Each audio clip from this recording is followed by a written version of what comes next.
काली डायन। ये कहानी एक डायन की है। काली डायन इस कहानी का नाम है। दोस्तों, मैंने ये कहानी बनाकर नहीं लिखी। यह कहानी एक सचमुच की घटना है जो कि मैंने अपनी दादी से सुनी है और बहुत पुरानी है। कुछ लोगों का मानना है कि भूतों का कोई अस्तित्व नहीं होता है। आप लोग जानते हैं भगवान का अस्तित्व होता है।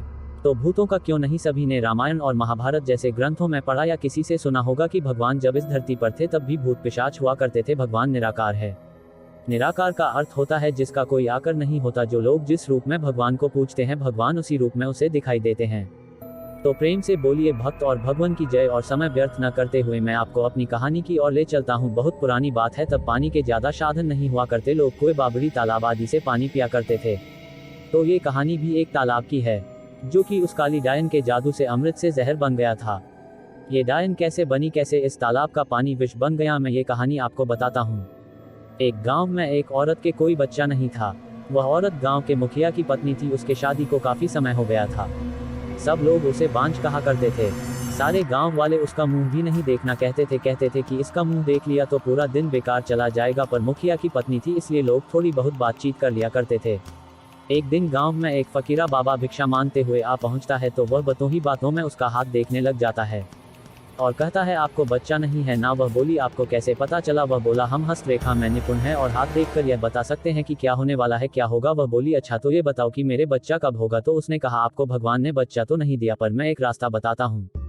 वह सुनो, अमावस्या की रात को किसी एक ऐसे लड़के की बलि पीपल के पेड़ के नीचे दो जो अपने माँ बाप के एकलौता पुत्र हो और उसके खून से अपने बाल धोना। फिर कहना ए प्यासी आत्माओं, ये बलि मेरी तरफ से स्वीकार करो और मुझे एक पुत्र दे दो।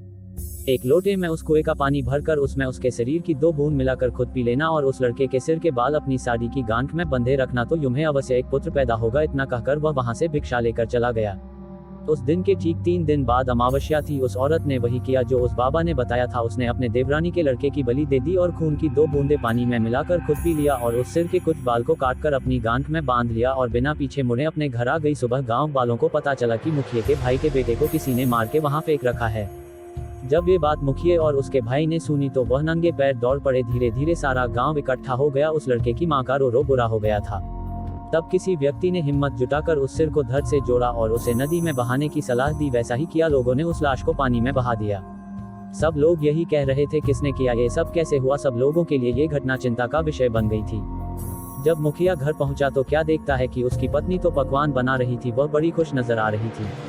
मुखिया ने क्रोध में कहा क्या तुम्हें इस बात का बिल्कुल भी डर नहीं है कि हमारे भाई का बेटा मर गया है? वह पहले ऐसी नजरों से देखी जैसे कि उसे मार ही डालेगी। फिर कहने लगी लड़का उसका मरा है, मेरा नहीं, मैं क्यों शोक मनाऊं? और हंसने लगी और कहने लगी तुम पागल हो। तुम्हें तो खुश होना चाहिए कि अब तुम्हारे भी एक पुत्र आने वाला है और यह जानकर और खुशी होगी कि वह इस जायदाद का अकेला वारिस होगा। हाँ हाँ हाँ। वह फिर ऐसे हंसी। ये देखकर मुखिया से रहा नहीं गया और उसे जान से मारने के लिए तलवार उठाने चला गया। वह अंदर तलवार ढूंढ रहा था पर तलवार नहीं मिली।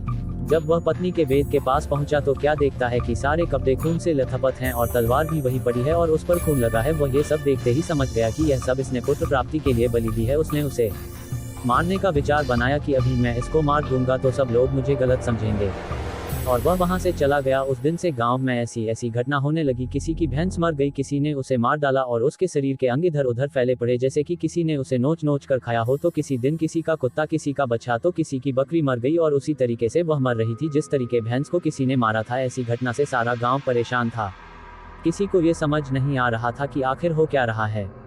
एक दिन की बात है, मुखिया रात को अपने गेट के पास सोया हुआ था। आधी रात के समय उसे गेट खुलने की आवाज आई। वह जाग गया। उसने देखा कि एक औरत बाल फिकरे हुए आधी रात को बाहर चली जा रही है। देखने में तो ऐसा लग रहा था कि जैसे उसको कोई खींच कर ले जा रहा हो। भादों अगस्त की काली रात थी। चारों तरफ से आवाजें आ रही थी, कहीं शियार तो कहीं कुत्ते भौंकते। ऐसा लग रहा था उसे कि जैसे ये रात जाने क्या कयामत ढाएगी। अचानक उसे एक गाय के बछड़े के रंभाने की आवाज आई। वह समझ गया हो ना हो यही सारे गाँव की बर्बादी का कारण है। मुखिया के दिमाग में एक आइडिया आया कि क्यों न मैं चलकर देखूं कि यह कहां जाती है। वह उठकर चल दिया। उसने आगे चल के क्या देखा कि पड़ोसी के गाय का बछड़ा का कटा हुआ मुंड पड़ा है और उसके धड़ को वह औरत खींचकर पीपल की ओर ले जा रही है। और ले जाकर उसने वही शब्द दोहराया, ये लो प्यासी आत्माओं, मैं तुम्हारे लिए भोजन लाई हूँ। मुखिया ये सब नीम के पेड़ से छुपकर देख रहा था। एकदम वह क्या देखता है कि 4 काली छाया वहां प्रकट हुई। देखते ही देखते वह ऐसे भयानक शरीर में बदल गई कि उसे देखकर उसके शरीर के रोए खड़े हो गए। उनके ये बड़े बड़े दांत, लाल लाल आंखें, शरीर पूरा जला हुआ, बड़े बड़े नाखून, आंखें तो ऐसे चमक रही थी कि बार बार बदलने वाली लाइट जल रही हो। इतना भयानक दृश्य उसने अपनी जिंदगी में कभी नहीं देखा था। वह क्या देखता है कि वो चरों भूत और उसकी पत्नी उस लाश को खाने लगी, दोनों हाथों से लापालप, जैसे कि कोई भूखा व्यक्ति खाने पर टूट पड़ता है। ये सब देखकर मुखिया के पर के नीचे की जमीन खिसक गई कि उसकी पत्नी एक डायन है।